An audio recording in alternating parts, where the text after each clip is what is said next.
जयंती की बधाई देता हूं। और आप सब जानते हैं कि सुभाष चंद्र बोस जी नेताजी भारतीय राष्ट्रीय कांग्रेस के नेता थे और वो देश की आज़ादी के लिए संघर्ष किए। उन्होंने आज़ाद हिंद फौज का गठन किया।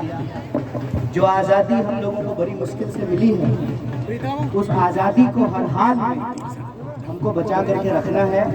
और जो संविधान डॉक्टर बाबा साहब भीमराव अम्बेडकर ने बनाया है, उस संविधान ने हमको प्रजा से नागरिक बनाया है, सब्जेक्ट से सिटीजन बनाया है। तो अपने सिटीजन होने के इस अधिकार को हम खोने नहीं देंगे। और इस देश के सिटीजन का, इस देश के नागरिकों का जो मुद्दा है, जो सवाल है, उन सवालों पर हम मिलकर के लड़ेंगे।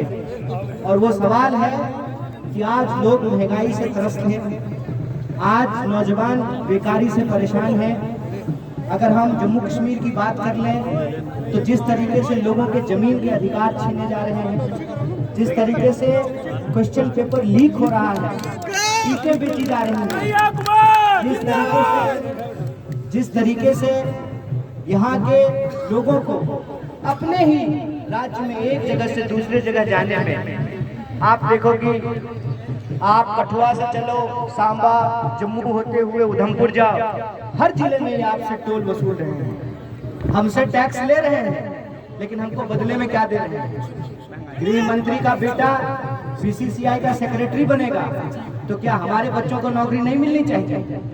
आप डेवलपमेंट कीजिए, डेवलपमेंट का कोई विरोध नहीं कर रहा है, लेकिन आपने वादा किया था कि 2022 तक सबको पक्का मकान मिलेगा।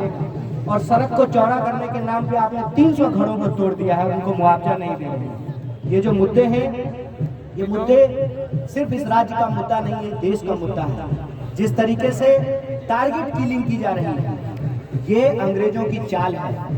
एक रीजन के लोगों को दूसरे रीजन से लड़ाओ, एक रिलीजन के लोगों को दूसरे रिलीजन से लड़ाओ, एक लैंग्वेज बोलने वाले को दूसरे लैंग्वेज बोलने वालों से लड़ाओ।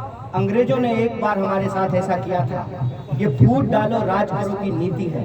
वो अंग्रेज चले गए, ये अंग्रेज आज गद्दी पे आके बैठे हैं, ये फिर से हमको आपस में लड़ा रहे हैं। इस फूट डालो राज करो की नीति को हमको समझना पड़ेगा। और मैं आपको बता रहा हूँ, मैं कन्याकुमारी से चल करके जम्मू आया हूँ। पूरे देश में एक सवाल है, हर कोई महंगाई से परेशान है। पूरे देश में एक सवाल है कि हर कोई बेकारी से परेशान है।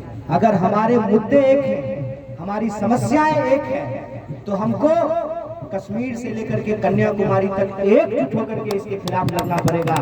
और यही आज का संदेशा है कि जो आज़ादी हमको बलिदान देकर के मिला है, हर हाल में उस आज़ादी को हमको बचा के रखनी पड़ेगी। और भारतीय राष्ट्रीय कांग्रेस इस देश को आज़ादी दिलाई थी और इस देश की आज़ादी को बचा करके भी रखेगी, ऐसा हमारा भरोसा है। और जैसा कि हमारे नेता माननीय राहुल गांधी जी ने कहा है कि हम नफरत की बाजार में मोहब्बत की दुकान खोलने के लिए आए हैं। कीचड़ से कीचड़ को नहीं साफ किया जा सकता है, नफरत से नफरत को नहीं हराया जा सकता है। देखते हैं कि उनके नफरत में कितना दम है, हम अपनी मोहब्बत से उनको हरा सकते हैं।